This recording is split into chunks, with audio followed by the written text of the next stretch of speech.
Assalamualaikum warahmatullahi wabarakatuh. Mimin sudah lama gak jemput ibu negara. Volume 2, Senin, tanggal 22 April tahun 2024, bab 3109, pegang dia dengan kuat. Bab 7826 sampai bab 7830. Ye Chen di kedai teh merasa lega saat melihat Zhou Liangyun pasti menemukan kebocoran besar. Ayah mertuanya ingin menipunya, tetapi tiba-tiba dia menembak kakinya sendiri. Meskipun Ye Chen menduga ayah mertuanya pasti menghasilkan uang, sebenarnya tidak akan ada kerugian. Dia tahu bahwa dia telah memberikannya kepada orang lain, memberikan keuntungan puluhan juta mungkin akan membuatnya tidak bisa makan selama beberapa hari. Namun, Ye Chen menganggap ini adalah hal yang baik. Paling tidak, ayah mertua harus diberi pelajaran. Bahkan jika dia telah mendapatkan 200.000 yuan, dia lebih suka tidak mendapatkan 200.000 yuan daripada Zhou Liangyun mendapat lebih banyak dot dan setan batin. Adapun Zhang Ermao, Ye Chen juga berencana mencari kesempatan untuk memberinya pelajaran. Pria ini sangat pintar, tetapi dia harus menggunakannya di jalan yang benar. Jika tidak, dia harus mencari kesempatan untuk mencambuknya. Tepat ketika Ye Chen merasa lega dan siap meninggalkan kedai teh dan pulang, sosok yang dikenalnya tiba-tiba muncul di sudut persimpangan di lantai bawah. Ternyata itu adalah ayah mertuanya, Xiao Changkun, yang berjalan mendekat dengan ekspresi bangga di wajahnya. Segera setelah itu, Zhang Ermao juga muncul diam-diam di belakang Xiao Changkun. Ye Chen tidak bisa menahan diri untuk tidak berpikir, apakah ini tamparan di wajah? Jadi, dia duduk kembali di kursinya, berencana untuk menyaksikan kegembiraannya. Zhou Liangyun sedang memotret Buddha perunggu di toko saat ini. Dia mengetahui beberapa situs web tempat para kolektor barang antik dari seluruh dunia berkomunikasi satu sama lain. Dia berencana mengirim Buddha perunggu ke situs web lokal Tiongkok dan mengutip harga itu lebih menguntungkan daripada harga pasar untuk melihat apakah ada. Situs web semacam ini umumnya relatif pribadi, dan operator tidak mengambil inisiatif untuk melakukan promosi skala besar, melainkan sepenuhnya mengandalkan undangan tatap muka ke pemain kelas atas secara offline. Namun, klub semacam ini hanya online, dan hanya pangkat dan kekuatannya saja yang cukup. Hanya setelah Anda mencapai peringkat tertentu barulah Anda mengetahui keberadaan situs web semacam ini. Di website semacam ini, orang-orang besar akan memposting beberapa informasi jual beli. Seringkali, pemain kelas atas suka tidak menonjolkan diri saat bertukar koleksi dan tidak ingin melalui lelang. Jadi mereka akan melakukannya satu lawan satu. Satu melalui saluran ini. Hubungi satu sama lain. Dan jika mereka tertarik satu sama lain, mereka juga akan melakukan transaksi offline yang dirahasiakan. Xiao Changkun mengangkat alisnya dan berkata dengan nada menghina, "Aku takut padanya, dia bukan manajer umum Ji Qingtang lagi." "Apa aku takut padanya? Matanya baru saja berlubang dan bahkan celananya hilang. Aku takut padanya. Saya, Xiao Changkun, juga seorang kaligrafer dan pelukis. Wakil Presiden Eksekutif Asosiasi hanyalah seorang lelaki tua yang tidak dapat bertahan hidup." Setelah mengatakan itu, Xiao Changkun meluruskan kerah bajunya dan mendengus dingin. "Aku ingin melihatnya. hanya untuk menidurinya di depannya. Bukankah dia hebat? Kali ini aku akan melihat apakah dia lebih hebat lagi. Zhang Ermao terkekeh dan berkata, kamu benar, untuk orang seperti ini. Kamu harus menidurinya secara langsung, persetan dia dengan keras. Setelah itu, dia dengan cepat berkata, tetapi Presiden Xiao, saya akan mengikuti Anda dengan tenang sebentar lagi. Jika dia bergerak bersama Anda, saya akan segera masuk dan membantu Anda. Jika dia tidak berani bergerak, Anda bisa lakukan sesuka hatimu. Dia akan baik-baik saja.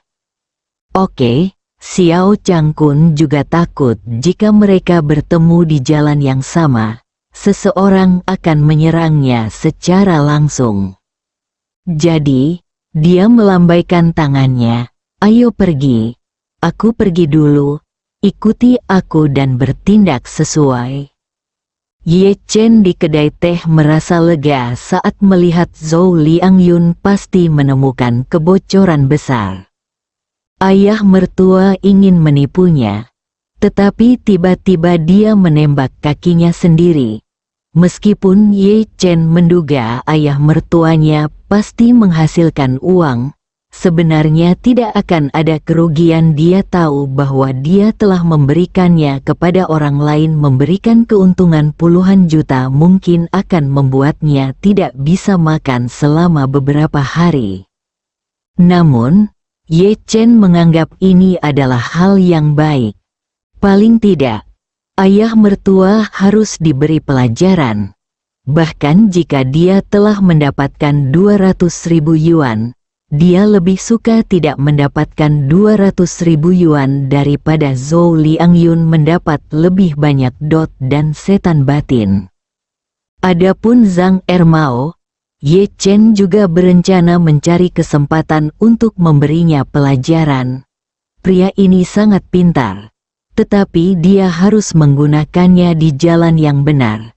Jika tidak, dia harus mencari kesempatan untuk mencambuknya. Tepat ketika Ye Chen merasa lega dan siap meninggalkan kedai teh dan pulang, sosok yang dikenalnya tiba-tiba muncul di sudut persimpangan di lantai bawah. Ternyata itu adalah ayah mertuanya, Xiao Changkun, yang berjalan mendekat dengan ekspresi bangga di wajahnya. Segera setelah itu, Zhang Ermao juga muncul diam-diam di belakang Xiao Changkun. Ye Chen diam-diam bertanya-tanya, apakah ini tamparan di wajah? Jadi, dia duduk kembali di kursinya, berencana untuk menonton kesenangan itu. Zhou Liangyun sedang memotret Buddha perunggu di toko saat ini. Dia mengetahui beberapa situs web tempat para kolektor barang antik dari seluruh dunia berkomunikasi satu sama lain.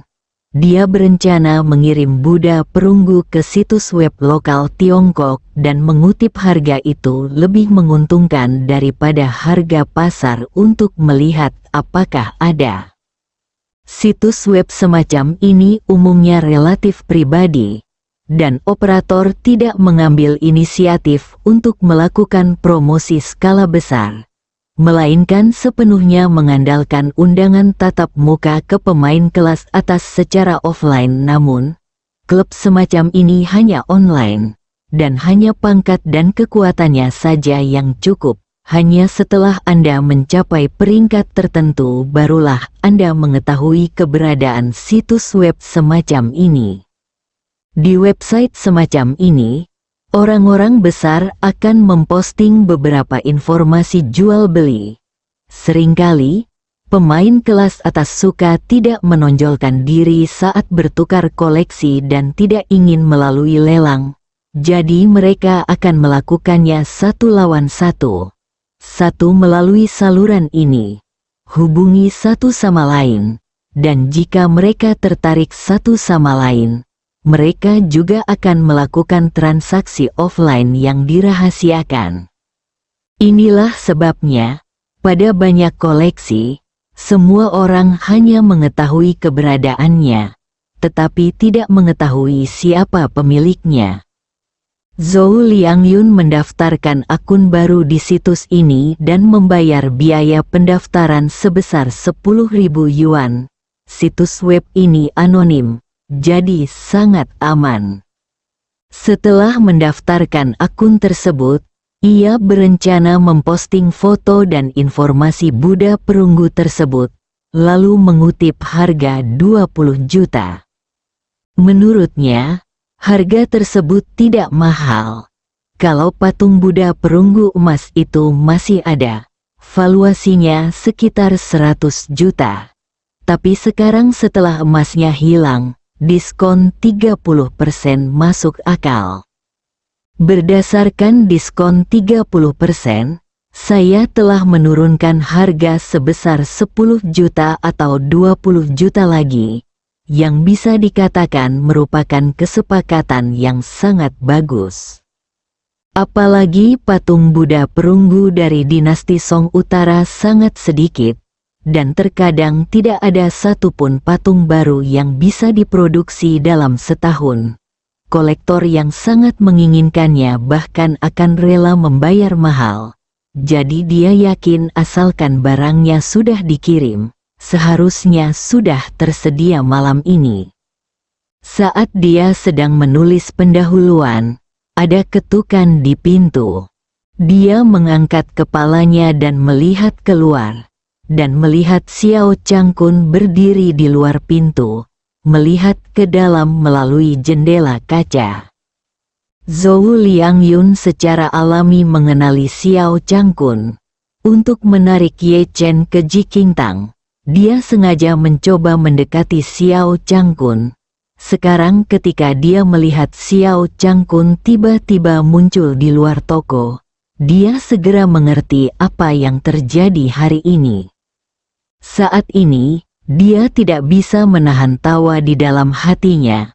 Berpikir dalam hati, ternyata orang itu diperintahkan oleh Xiao Changkun.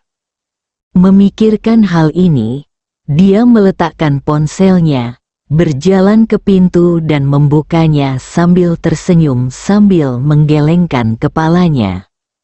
Setelah membuka pintu, Zhou Liangyun memandang Xiao Changkun yang tampak bangga di luar pintu, dan tersenyum sopan.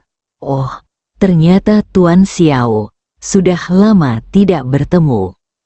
Xiao Changkun tertawa menghina, mendecakkan bibirnya dan berkata, "Oh, Manajer Zhou, kapan kamu kembali? Mengapa kamu tidak menyapa di WeChat? Kamu memiliki akun WeChat saya." Zhou Liangyun menangkupkan tangannya dan berkata, "Maaf, Tuan Xiao, kali ini saya tidak menonjolkan diri dan tidak ada yang diberitahu." Xiao Changkun berkata sambil tersenyum, "Kamu sangat rendah hati, kamu hanya ingin menghasilkan banyak uang dalam diam, kan?" Zhou Liangyun tersenyum dan berkata, "Jangan berani, saya hanya ingin kembali ke Jinling untuk melakukan bisnis kecil-kecilan. Saya tidak berani berharap mendapat banyak uang." Tepat sekali, Xiao Changkun mengerutkan bibirnya, menunjuk ke arah Zhou Liangyun dengan jarinya, dan berkata dengan penuh emosi, Zhou tua, kamu tidak jujur. Kamu baru saja menemukan kebocoran besar, dan kamu masih memberitahuku bahwa kamu tidak melakukannya.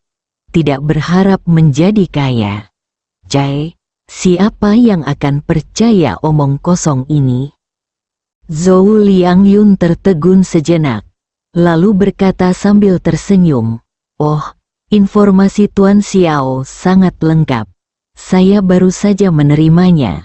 Dan Anda sudah mendengar beritanya."